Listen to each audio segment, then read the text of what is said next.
You ever have one of those nights where everything you built suddenly feels like it belongs to someone else? The glass didn't shatter loudly when Evelyn Carter dropped it. It didn't need to. The sound was small. Sharp. Enough to turn heads in a room where people were trained not to notice anything that didn't benefit them. Conversations paused for half a second. Then resumed. Because money teaches people how to look away. Evelyn stood there, hands still slightly raised, fingers trembling just enough to betray what her face refused to show. No apology. No explanation. Just a quiet breath that didn't quite reach her lungs. The waiter stepped in, careful, polite, already pretending it hadn't happened. "Ma'am, are you? I'm fine." She wasn't. But she didn't stay long enough for anyone to question it. Outside, the night air hit colder than expected.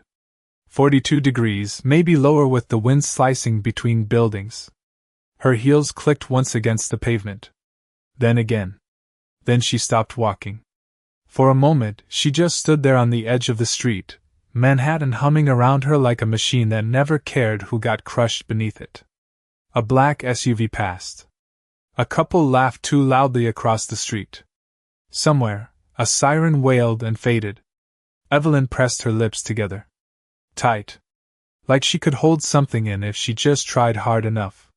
It didn't work. She exhaled slowly. The kind of breath that carried weight. Not drama. Not noise. Just tired.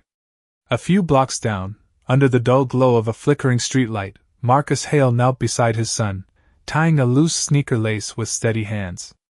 "Hold still, Jay," he murmured, voice low, even. The boy swayed anyway, distracted by something only children notice. Marcus didn't rush. He never did. He tightened the knot, gave it a small tug, then brushed a bit of dirt off the kid's jeans with the back of his hand. Simple. Quiet. Done. He stood up, rolling his shoulders once, like a man used to carrying more than he talked about. In his other hand, a paper coffee cup. Black. No sugar. Still warm. They started walking again. Not fast. Not slow. Just steady.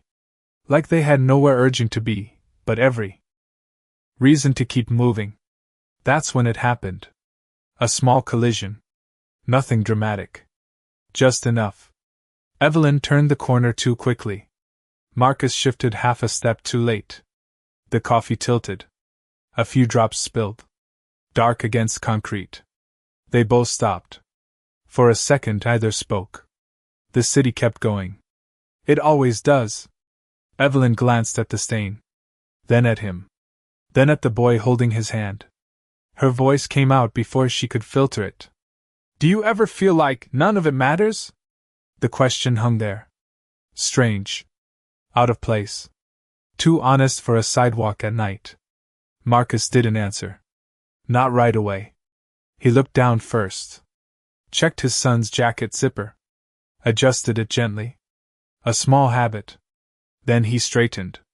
Met her eyes. Not curious. Not judging. Just present. And in that quiet space, something shifted before either of them even realized it had begun.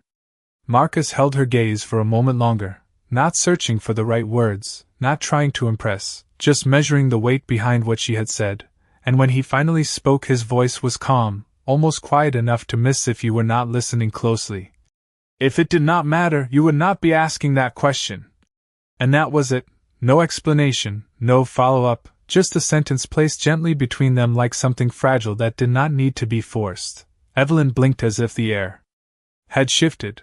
Her fingers tightened slightly around nothing, the city noise still there but somehow farther away, like it had taken a step back without asking permission. She let out a breath she did not realize she had been holding. "You do not know anything about me," she said, but there was less edge now, less armor. Marcus gave a small nod. "You are right," he replied simply, no argument, no need to win. His son tugged lightly at his hand, looking up with curious eyes that moved between the two adults. "Daddy, are we going home now?" the boy asked. Marcus glanced down, his expression softening just a fraction.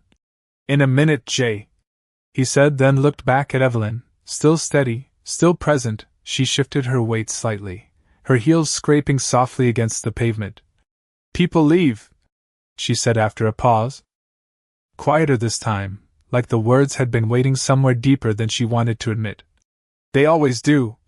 Marcus listened without interrupting, without nodding too much, without offering the kind of sympathy that felt rehearsed. He just stood there, hands relaxed, shoulders loose, the kind of stillness that made space instead of filling it. Evelyn let out a short breath that almost turned into a laugh but did not quite make it.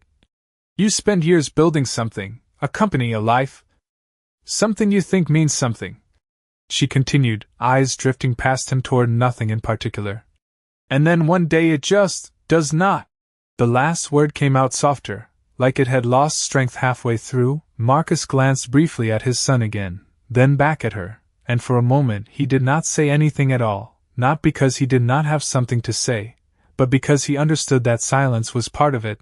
The boy shifted his weight, tapping the toe of his sneaker against the ground, but he did not interrupt. He just watched, learning something without knowing what it was. Marcus finally spoke, his tone unchanged. Maybe it still does, he said. Evelyn shook her head slightly, a reflex more than a decision. You do not understand, she said, but the words sounded less certain now. Marcus tilted his head just a little, not challenging, just acknowledging. Maybe I do not, he admitted then after a small pause. But I know this, he added, his voice steady. What matters does not disappear overnight, it just stops looking the way you expected it to. Evelyn looked at him then, really looked, as if trying to place him somewhere in a world that usually categorized people too quickly. His clothes were simple, worn but clean, his posture straight without trying to prove anything, his presence quiet in a way that did not ask for attention, and yet it held it anyway. Something in her shoulders eased, just a fraction, barely visible, but real, the kind of shift that did not announce itself. Jay squeezed Marcus's hand again. Daddy, he whispered this time, softer. Marcus gave his hand a gentle squeeze back.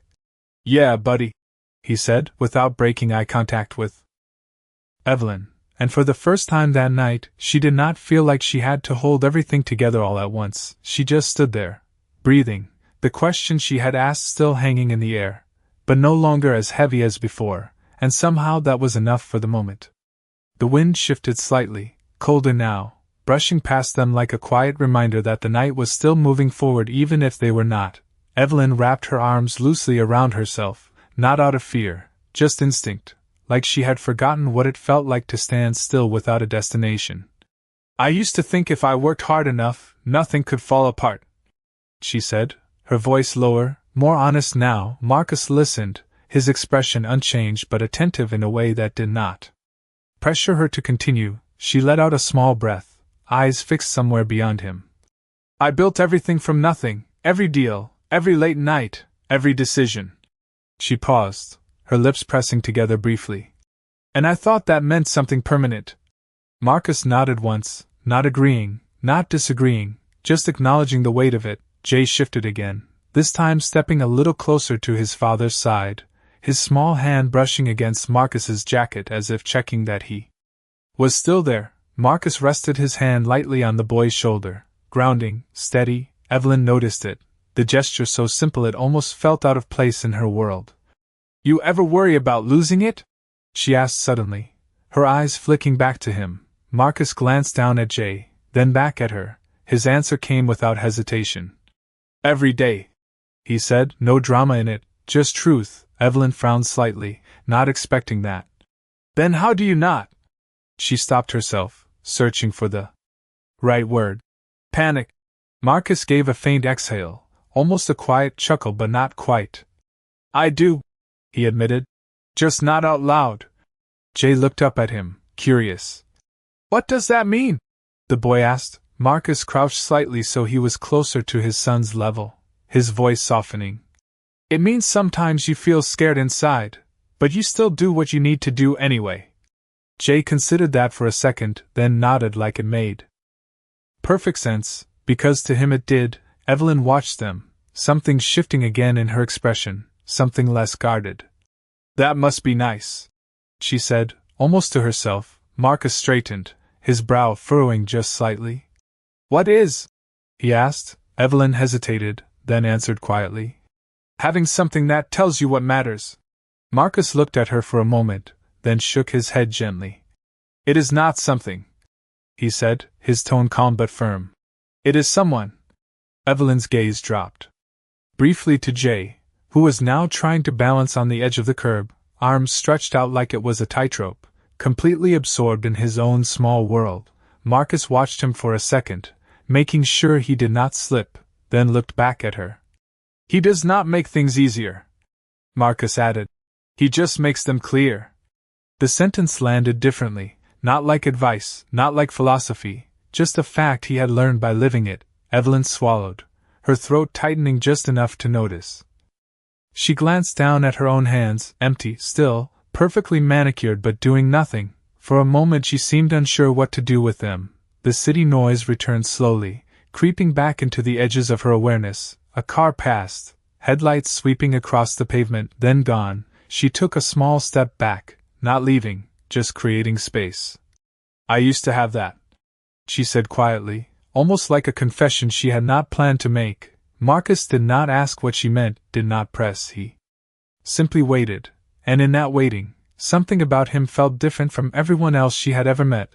There was no urgency, no expectation, just presence, steady and unshaken. Evelyn looked up again, her eyes clearer now, not fixed, not broken, just thinking.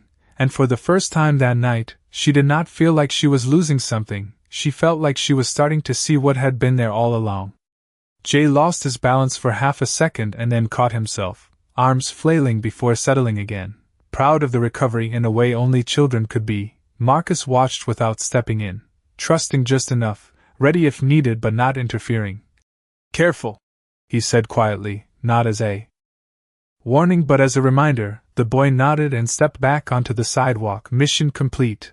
Evelyn followed the moment with her eyes, something about it lingering longer than expected. You trust him?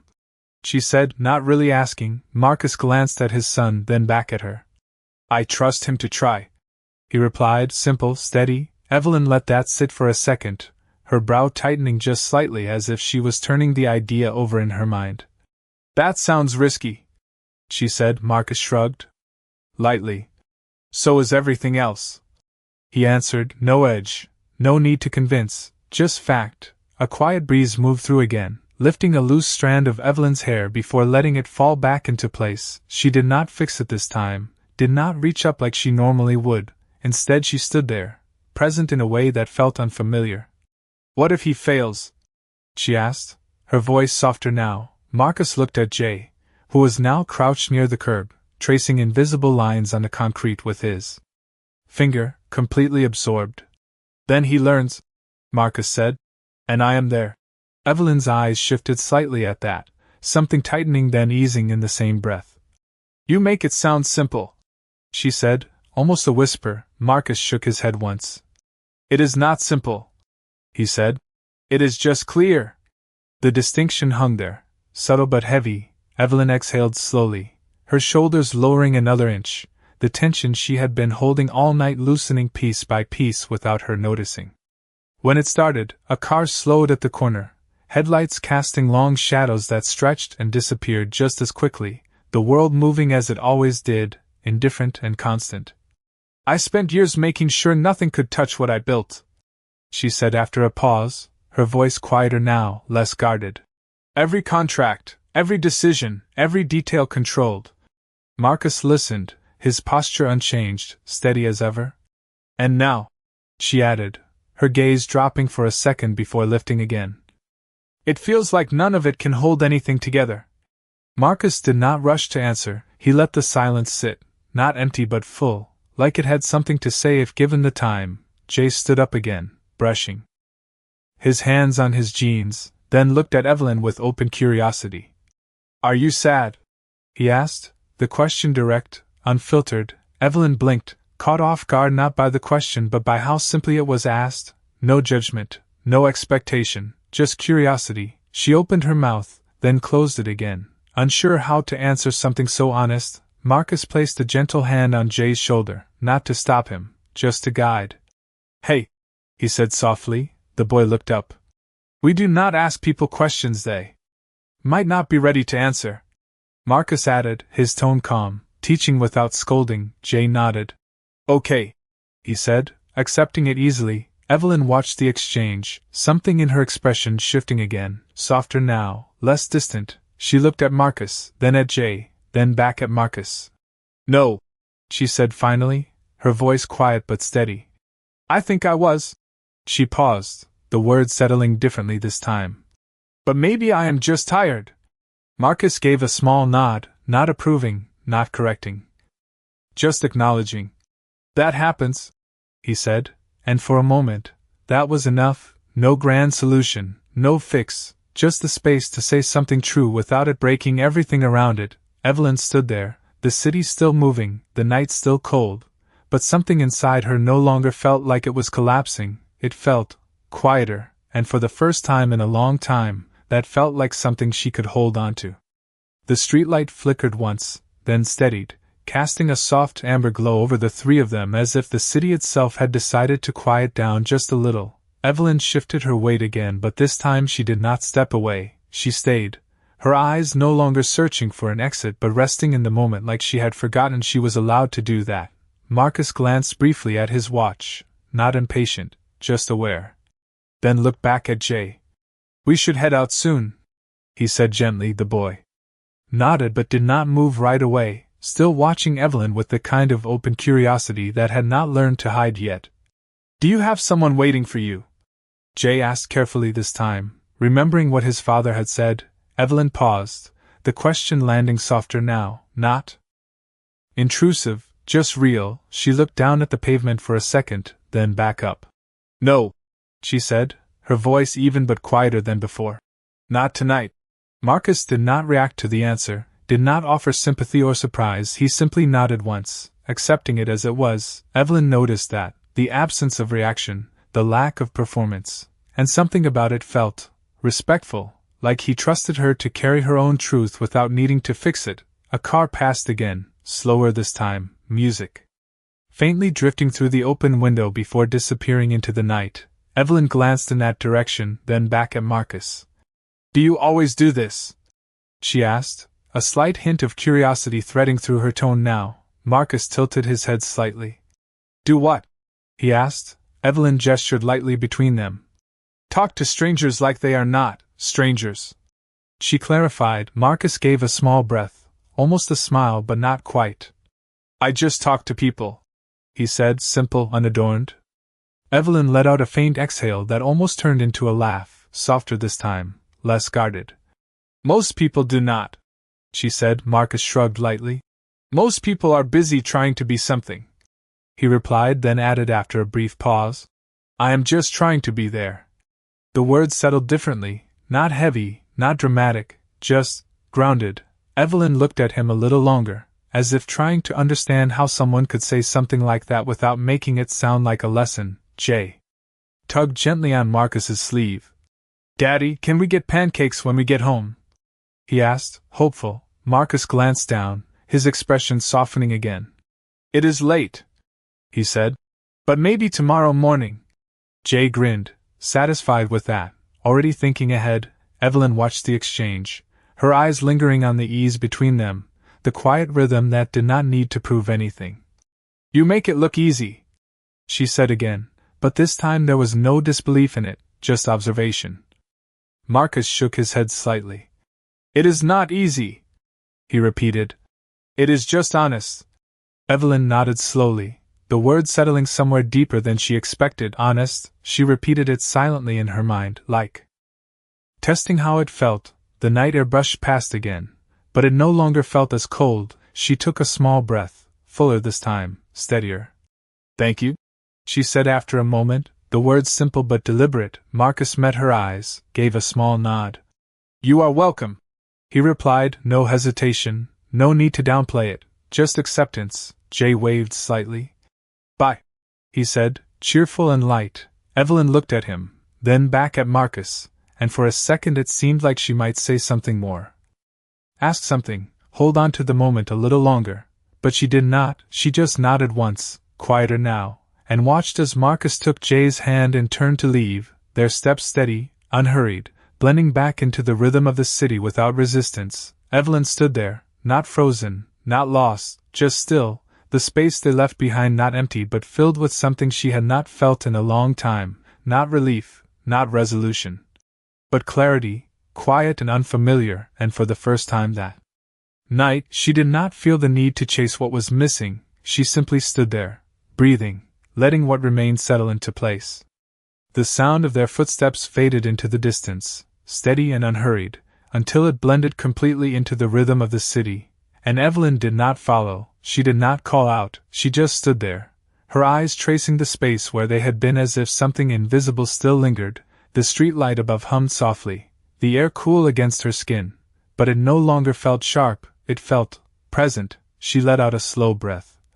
Deeper this time, her shoulders rising and falling without tension, without urgency. A black sedan rolled past, its reflection briefly catching in the glass of a nearby storefront, and for a second she saw herself there, not the version polished for boardrooms or headlines, just a woman standing still in the middle of a night that had quietly shifted something inside her. She glanced down at her hands again, the same hands that had signed contracts, built empires, controlled outcomes. But now they rested loosely at her sides, not holding, not gripping. Just still. Her phone buzzed in her coat pocket, the vibration sharp. Against the quiet, she hesitated before pulling it out. The screen lit up with a name she knew too well. She looked at it, her expression unreadable. Then without rushing, without frustration, she pressed the side button and let the screen go dark. No answer, no reaction, just a choice, small but deliberate. She slipped the phone back into her pocket and lifted her gaze again. The city did not notice, it never did. But something had changed, not outside, inside, subtle, almost untraceable, but real. She took a step forward, then another, her heels clicking softly against the pavement. But this time the sound did not feel like pressure, it felt like movement, like direction, even if she did not know exactly where it was leading yet. A few blocks ahead, a small diner sign flickered on and off, warm light spilling through the windows. Inside, a couple sat in quiet conversation. A waitress moved between tables with practiced ease. Nothing extraordinary, just life happening without permission. Evelyn slowed as she passed it, her eyes lingering for a second longer than necessary. Then she kept walking, but the image stayed with her, simple, grounded, real. She reached the corner and paused, not because she was lost, but because for the first time in a long time, she realized she did not need to rush the next step. She could choose it, she could take it when it made sense. Not when it was expected. She turned slightly, looking back down the street where Marcus and Jay had disappeared, but they were gone now, completely absorbed back into the world they belonged to, no trace left behind except the quiet shift they had caused. Evelyn nodded once, almost to herself, not as closure, but as recognition. Then she turned forward again and crossed the street, the light changing above her without hesitation, and as she moved, there was no dramatic realization. No sudden breakthrough. Just a quiet certainty settling into place. Not everything had fallen apart. Not everything had disappeared. Some things had simply been waiting for her to see them differently. And for the first time, that felt like enough to keep going. The diner door chimed softly as Evelyn pushed it open, the warm air inside wrapping around her shoulders in a way the night had not. She paused just inside, not out of hesitation but awareness, taking in the simple details that would have once gone unnoticed, the low hum of conversation, the faint clatter of dishes, the smell of coffee that had been sitting just long enough to feel familiar, not fresh, not perfect, but real. A waitress glanced up, offered a small nod. "Sit anywhere you like," she said, already moving on before waiting for a response. Evelyn stepped forward slowly, her heels quieter now against the worn tile floor. She chose a booth near the window, sliding into the seat without adjusting her coat right away, without reaching for her phone, without checking the time. She just sat, her hands resting lightly on the table, her fingers no longer tense, just present. A laminated menu sat in front of her, but she did not open it, not yet. Her eyes drifted to the glass, catching her reflection faintly against the darkness outside. And for a moment she studied it, not critically, not strategically, just honestly. The waitress returned, a coffee pot in hand. "Coffee?" she asked, Evelyn looked up, met her eyes, then nodded. Yes, please. Her voice steady. The cup was placed in front of her, the dark liquid poured slowly, steam rising in thin, quiet curls. Evelyn wrapped her hands around the mug, feeling the warmth settle into her palms, grounding, simple. She did not add sugar, did not reach for cream, she just lifted it. And took a small sip. The taste was strong, slightly bitter, but not unpleasant. She set it down carefully, her gaze softening as something about the moment anchored itself deeper than expected. At the counter, a man laughed quietly at something his companion said. A child swung his legs from a stool, tapping the metal base lightly with his shoes, the rhythm uneven but consistent. Evelyn watched them without staring, just observing. The way their conversation flowed without effort, without calculation, and something inside her shifted again, not sharply, not dramatically, just a quiet adjustment, like something settling into place after being out of alignment for too long. Her phone buzzed again. In her pocket, the same persistent vibration, the same name she had chosen not to answer before. She did not rush to check it this time. She let it buzz once, then stop. The silence that followed did not feel heavy, it felt intentional. She reached for the menu then, finally opening it, scanning the options not because she needed to decide quickly, but because she could take the time to choose. The waitress returned, pen ready. You know what you would like? She asked. Evelyn looked up, paused for a second, then said, pancakes. The word coming easier than she expected. The waitress smiled faintly. Good choice, she said, writing it down before walking away. Evelyn exhaled softly, the corner of her mouth lifting just slightly, not quite a smile, but close. She wrapped her hands around the coffee again, her fingers steady now, her breathing even, and as she sat there, surrounded by ordinary moments that asked nothing of her, she realized something she had not allowed herself to see before. Not everything meaningful had to be built, some things just had to be noticed, and for the first time in a long time, she was finally paying attention. The plate arrived with a soft clink, warm pancakes stacked neatly, a small square of butter already melting at the top, syrup in a glass container catching the light from above. The waitress set it down with a quiet, "Here you go," and moved on without waiting. Evelyn looked at it for a moment before reaching for the fork, not rushed, not distracted, just present. She cut a small piece, the motion simple, unremarkable, and lifted it slowly. The first bite was warm, slightly sweet, nothing extraordinary, and yet it held her attention in a way things rarely did anymore. She chewed quietly, her gaze drifting again to the window, where the reflection of the diner blurred softly against the dark street outside. Her phone buzzed again, more insistent this time, vibrating against the wooden table where she had placed it without realizing. She looked at it, the name still there, still waiting, but something had changed. Not in the phone, in her. She picked it up, held it in her hand for a moment, her thumb hovering over the screen. Then instead of answering, she turned it face down and slid it a little farther away, not rejecting it, just choosing not to let it interrupt what was in front of her. She reached for the syrup, pouring a small amount over the pancakes, watching it spread slowly, filling the spaces without forcing anything. She paused at that, noticing it, the way something could settle naturally if it was given the chance. She took another bite. This time without thinking, without analyzing, just eating. At the counter, the child from earlier laughed again, louder now, his parents smiling in response, their conversation overlapping in a way that felt unplanned but connected. Evelyn listened without trying to, the sound blending into the space around her, not noise, not distraction, just life unfolding in its own rhythm. She glanced down at her coffee, the surface now still, the steam lighter than before. She lifted it again, took a sip. The bitterness softer now, or maybe she was just tasting it differently. Her shoulders relaxed further into the seat, the tension she carried earlier no longer sitting in the same places, not gone, but quieter, more manageable. She set the cup down and leaned back slightly, her eyes closing for a brief second, not in exhaustion, but in pause. When she opened them again, nothing outside had changed. The diner was the same, the street the same, the night still moving forward, but inside, something had shifted into alignment, not perfectly, not completely, but enough. She looked at the empty seat across from her, just for a moment, and the image of Marcus and Jay surfaced without effort, not as something she needed to hold on to, but as something that had already done what it was meant to do. She exhaled slowly, her gaze returning to the plate in front of her. She finished another bite, then another, each one grounding her further into the present moment. Not thinking about what had been lost, not reaching for what might come next, just here, just now, and for the first time in a long time, that felt like more than enough.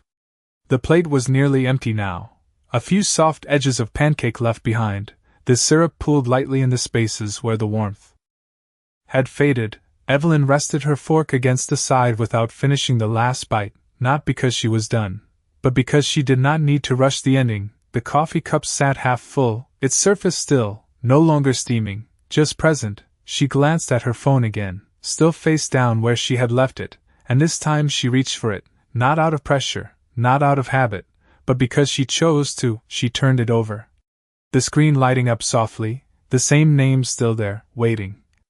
Persistent, familiar. She looked at it for a moment longer than before, her expression calm, not conflicted, just clear. Then she tapped the screen, not to answer, but to silence the notification completely. The screen dimmed, and she placed it back down, this time farther from her reach, a small shift, but intentional. She leaned back slightly, her eyes drifting toward the window again, the reflection softer now, less sharp.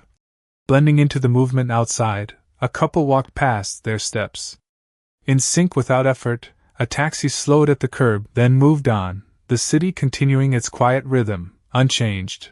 And yet everything felt different, not because the world had shifted, but because she had. The waitress returned with the check, placing it gently on the table.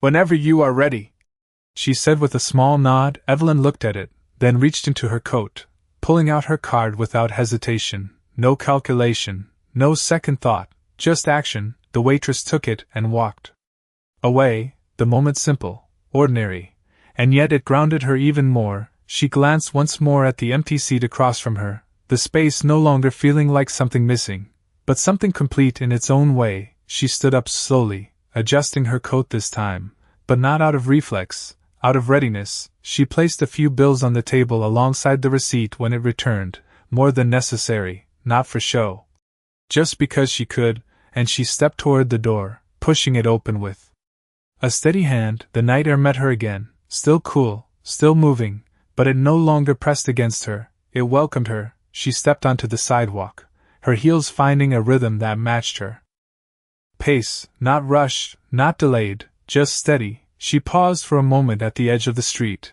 looking out at the path ahead, not searching for certainty, just acknowledging it. Then she moved forward, crossing with the light, her steps firm, her posture relaxed, and somewhere between the quiet of the diner and the motion of the city, something inside her had settled into place. Not everything was fixed, not everything was clear, but something had shifted enough to change the direction. And as she walked,